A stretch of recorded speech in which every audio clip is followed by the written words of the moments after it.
तोहरा जैसन भाई कहाँ, तोहरा जैसन यार कहाँ।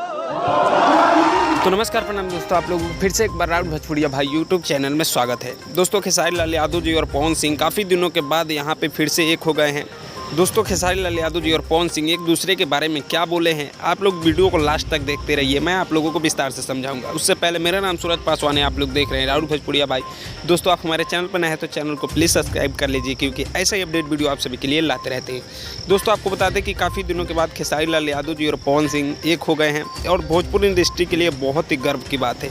जी हाँ दोस्तों, आपको बता दें कि ये बहुत ही ज़्यादा सही हुआ कि ये दोनों एक हो गए और अब विवाद नहीं होगा, ऐसा खेसारी लाल यादव जी बोले हैं और पवन सिंह भी बोले हैं। जी हाँ दोस्तों, आपको बता दें कि एक अवार्ड शो के दौरान यहाँ पे दोनों का मुलाकात हुआ और कुछ लोगों का कहना है कि ये जो और दोस्तों आपको बता दें कि भोजपुर में बहुत ज़्यादा बवाल होगा, क्योंकि अब इन दोनों के सामने बॉलीवुड साउथ वाले भी नहीं टिक पाएंगे। पहले तो खेसारी लाल यादव जी अकेला संभाल लेते थे और पवन सिंह भी संभाल लेते थे, टक्कर दे देते साउथ वाले की। बाकी अब तो और ज़्यादा जाम होगी यूट्यूब के व्यूज़ सेक्शन। बाकी मिलते हैं आप सभी से जल्दी नेक्स्ट वीडियो में। आप कमेंट बॉक्स में ज़रूर बताइएगा कि ये वीडियो कैसा लगा।